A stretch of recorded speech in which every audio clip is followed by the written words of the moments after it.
Today is my birthday, and I can't wait to get home and celebrate.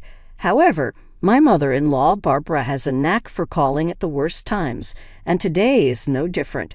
Sadly, today is also my mother's funeral. Despite knowing this in advance, Barbara kept calling repeatedly. I thought it must be urgent, so I answered, but I couldn't step away and had to put her on speaker. Her voice echoed throughout the venue, and my father, John, started trembling. Things quickly spiraled out of control. My name is Naomi, and I'm 43 this year. I've been with my husband, Alex, since our student days, and we've been married for 17 years. Alex is usually reserved and doesn't talk much, so sometimes it's hard to know what he's thinking. But I know he cares about me deeply. Whenever Barbara harassed me, Alex always stood by my side. Barbara is a difficult person, and even my parents opposed our marriage because of her, especially my mother. She would say, "Marriage isn't just about love, it involves the whole family. I'm worried you might suffer in the future." Despite my mother's advice, I married Alex, but Barbara's harassment was hard to bear. Every time I consulted Alex, he would speak to her, but she would just mumble under her breath when no one else was around. When I couldn't take it anymore, my mother would reassure me, saying, "It's okay, you'd have me and Alex, don't you?" A few days ago, my dear mother passed away. I was devastated. I couldn't eat or sleep. Alex took care of me, handled the household chores, and took time off work to arrange the funeral. On the day of the funeral, he took a day off to help my father, Michael, and me. Even during this time, Barbara kept harassing me, calling relentlessly with demands like going shopping or buying rice, completely disregarding my situation. I eventually went shopping with her just once. Barbara knew about my mother's death. She had experienced the loss of her own parents, but still treated me poorly, making me dislike her even more. Alex always takes my side, but Barbara resents that too. After Alex confronted her, she called me and said, "Your child has grown up like this. It must be the parents' fault," and hung up without letting me respond. My mother raised me with love and sometimes strictness, and I'm proud of her. I've never spoken ill of her. I know I need to do something about Barbara, but before I could figure it out, the day of my mother's funeral arrived. It was the last day. I could see my mother, and I wanted to give her a grand farewell.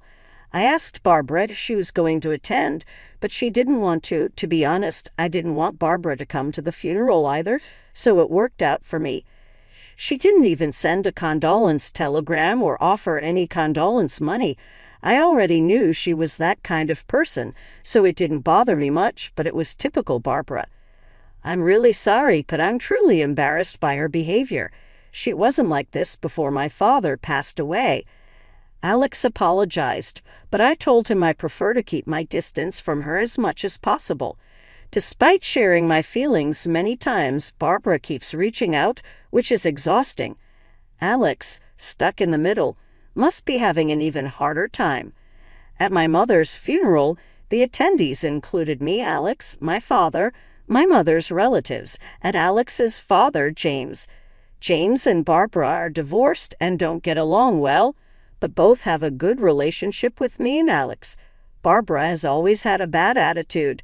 James often said, "If you ask me why I married her, I can only say it was a spur-of-the-moment decision." When I told him about my mother's passing, he responded, "I'm sorry for your loss. I only met your mom a few times, but she was wonderful. Of course, I'll attend the funeral." On the day of the funeral, as the service began, I made sure my phone wouldn't make any sounds, but I left it on vibrate just in case. A while after the funeral started, my phone began to vibrate. Thinking it might be urgent, I checked, and it was Barbara. Despite not wanting to, I answered, "Hello, what's up?" "What's up? You took forever to answer. How many times did I call you?" "I'm in the middle of my mother's funeral. If it's not urgent, can you call me back later?" "You're giving me attitude. Do you even remember what day it is today?" "It's my mother's funeral. I can't think of anything else right now. Today is my birthday." Did you forget? Come back home quickly and prepare for the celebration." I was so surprised that I accidentally dropped my phone. After picking it up, I confirmed it was indeed Barbara, demanding I celebrate her birthday. "I'm at my mother's funeral. I'll prepare for the celebration after it's over, so please wait for me." I was astounded by her words, but I hung up and returned to the funeral. Alex asked if there was trouble, but I told him it was nothing. Throughout the service, Barbara kept calling, but I ignored her. It was probably just her telling me to come back quickly, which I could deal with after the funeral. I hadn't thought about celebrating Barbara's birthday at all, given how she treated me. Expecting me to celebrate her birthday now seemed incredibly audacious. Then, just as the funeral was about to end, something in my bag pressed against my phone screen, answering Barbara's call on speakerphone. "When are you coming back? Today is my birthday. Hurry up and come back to prepare for the celebration." Her voice echoed throughout the venue. Realizing this was bad, I tried to hang up, but my father, Michael, nearby, asked, "What's going on?" Was that Barbara? I couldn't lie, so I explained everything. My father, usually calm, started trembling with anger. He has a personality that drives people into a corner until they hit rock bottom, and right now he was incredibly angry. "Give me your phone," my dad demanded, snatching it from my hand while Barbara was still shouting. As soon as she heard his voice, she suddenly became silent. "Hello, this is Naomi's father, Michael. Is this Barbara?" "Oh, Michael, it's been a while. You were shouting quite loudly just now, but it's your birthday today, isn't it? Happy birthday. By the way, do you know what day it is today?" I looked at my father's face. Though he was smiling, his eyes were not. This was his truly angry expression. I had hardly ever seen him angry, but once I witnessed him getting furious when a man bumped into my mother on the street and then berated her instead of apologizing. My dad, who is about 6'3" and weighs around 200 pounds, walked back, placed his hand on the man's shoulder, and asked, "Do you need something from my wife?" The man froze and then ran away. My dad's shaved head makes him look intimidating to anyone. Barbara knows what he's like, having met him before. During our family meetings, she once belittled me, and my dad confronted her, saying, "Do you think my daughter is a failure? How could someone like you give birth to a wonderful man like Alex?" That made the atmosphere turn sour instantly. My dad is always on my side, but he can be a bit too honest. "We're in the middle of a funeral, right?" Barbara said. "I know that because you told me earlier. The living are more important than the deceased. Just go buy some steak or something for the birthday celebration." Since he was on speakerphone, Barbara's voice resounded throughout the venue. Everyone was watching nervously to see what my dad would say next. Contrary to expectations, he said, "Understood. The funeral will be over soon, so I'll tell Naomi to head straight there." I was so surprised I blurted out, "Wait a minute, Dad, I'm not going." My dad put his index finger to his lips and gestured for me to be quiet. Maybe he had a plan. Even after the call ended, he didn't say anything, and we resumed the funeral, which finally ended around 5 p.m. "Hey, Dad, I really don't want to celebrate her birthday." "Don't worry, I have a proper plan, Naomi. You just need to drive. Can we stop by my house before heading to the supermarket?" I felt uneasy, not knowing what my dad was thinking, but I had absolute trust in him. Even though I wasn't convinced, I decided to follow his instructions. Alex, who had taken time off work, went back to work right after the funeral and didn't come with us to Barbara's house. At the supermarket, my dad bought a cake and steaks, then returned to the car with a large envelope from the house. "The funeral just ended, and I'm really sorry to ask this of you, but could we go to Barbara's house next?" Judging from the cake and steak in my dad's hands, it seemed he intended to celebrate Barbara's birthday. I told him I didn't want to, so why was he trying to accommodate her request? The uneasiness didn't go away, but we'd come this far, and there was no turning back. I gripped the steering wheel tightly and drove towards Barbara's house. "Dad, are you really planning to celebrate her birthday?" "Yeah, that's the plan. But I also intend to give Barbara a piece of my mind," he replied. It seemed he had something in mind after all. When I asked him what he was thinking, he just said, "You'll see when we get there. It'll be clear once we arrive," and didn't give me a straight answer. So I decided not to ask anything more until we reached Barbara's house. It took about an hour to drive from the funeral to Barbara's house. When we arrived, my dad took the cake, steaks, and the large envelope and rang the doorbell. Barbara showed up at the front door, surprised to see my dad. "Oh, so you came too, Michael." "Yes, I heard it's your birthday. It's not much, but I brought some food and a gift. May I come in?" Barbara hesitated at first, seeing my dad eager to enter. But once she realized she was getting a feast and a gift, she let us in without hesitation. "Was it really okay for you to prepare a feast and a gift for me?" Barbara's tone changed completely. She started speaking in a sweet voice. I grilled the steaks and arranged them on the dining table, along with the cake. Wow, the steaks and the cake looked delicious. "Shall we eat?" "Before we eat, please wait a moment," my dad interrupted just as Barbara was about to dig in with her knife and fork. I was curious about what he was going to say, but Barbara was visibly frustrated. "What is it? Hurry up or the steak will get cold." "This won't take long. Here's your present," my dad said, handing her the envelope. "What's this?" she asked, looking puzzled. "It's a land title deed," he replied. For a moment, Barbara seemed not to understand, but upon checking the contents of the envelope, she froze. Barbara lived in a single-family home, but the land was owned by her father. He had inherited several pieces of land and rented them out to friends and relatives. Barbara was one of those people. When I married Alex, the land was rented to her. After Barbara divorced James, she lived alone in this house, but the owner was still my father. "What does this mean?" "I thought you might have forgotten, but I just wanted to remind you that I own this land and house. You've been living here out of my goodwill, but I've decided to reconsider due to recent events." My father had decided to stop renting the house to Barbara. He figured she couldn't leave right away, so he was giving her 1 week. 1 week? There's no way I can leave in such a short time. Just try to make me leave. I won't go. "Is that so? Well, I have other plans in mind. What are you going to do?" Honestly, I had no idea what my father was thinking.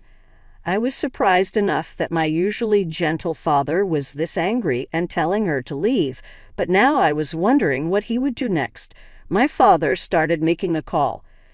Judging from the conversation, it seemed like he was talking to a lawyer. It appeared he was trying to forcibly evict Barbara from the house. "Hey, wait a minute. Are you really trying to kick me out just because of that? It's just a funeral, right? It wasn't a big deal when you guys left halfway through." Hearing this, my father trembled with rage. "I think Alex and James are really good people, but I can't forgive you. I said I'd wait a week, but I want you to leave right now. I will report you for trespassing," he declared sternly. "What you've done is truly unforgivable. That's why I agree with my father's decision." I added, "Trespassing. I live here, you know. Don't you get it yet? It wouldn't be an exaggeration to say that you've been living off of us." Barbara tried to argue, but being someone who always cares about what others think, she might have thought it would be bad to actually get reported. So she left the house with only the bare minimum of her belongings. After that, Barbara went to a friend's house, but was turned away. She is known for saying unpleasant things to friends and neighbors, so no one wanted to take her in. Unable to be accepted by anyone, Barbara reluctantly decided to go to her sister's house. Jessica, Barbara's older sister, has always been incredibly kind to me. "Naomi, I know it's been tough for you. I've lived with Barbara since we were little, so I know what she's like. If you ever run into any trouble, don't hesitate to tell me, okay?" She was always considerate of my feelings and kept in touch. informing me whenever Barbara visited her place and giving me updates on how she was doing. Barbara, despite her complaints about me and our father, would be in trouble if she lost her place to live. She's desperately trying to mend her relationship with Jessica, though all their conversations are transparent to us. Jessica told me, "Naomi, you and your father probably don't want anything to do with Barbara anymore, right? Don't worry. We'll take care of everything from here on. We'll let you know if there's any progress." Barbara is scattered, so it's impossible she has any savings. Even if she receives a pension, she ends up spending it all. Since she has no one else to rely on, she eventually ended up living with Jessica. Jessica lives on the same property as her sons, so even though it's just the two elderly women living together, someone could come to their aid if needed. Finally, getting Barbara out of the house gave us peace of mind. We sent her belongings to Jessica's place and put the house up for sale. Since the property was in a prime location, it sold quickly, and Barbara was out for good. However, she sometimes calls me saying things like, "Come pick me up quickly." I hate living with my sister.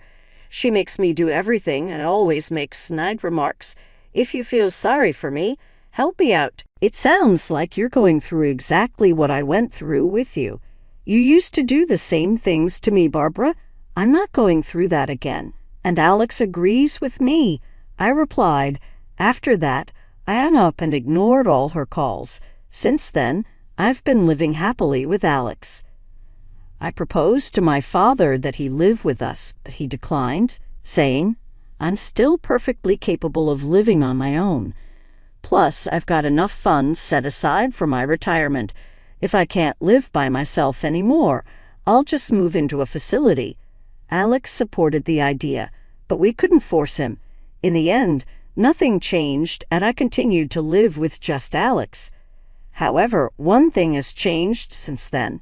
Alex has started to open up more about his feelings and thoughts.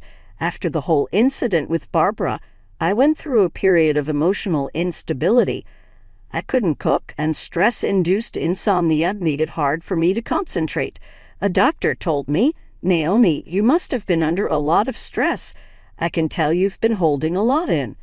Right now, Alex's support is crucial, so he needs to make an effort not to worry you. Since that day, Alex has been talking to me more. He'd make food requests like, "I feel like eating an omelette today. I'll go to the supermarket, so can you make it?" Sometimes he'd say, "We haven't been going out much lately. How about we go for a drive for a change of scenery?" And take me to a beach a couple of hours away by car. I can really feel that he's making an effort to think about me and what I need. Even though he's not great at expressing his feelings, I truly appreciate his attempts to show his love for me. It's probably all thanks to the incident with Barbara.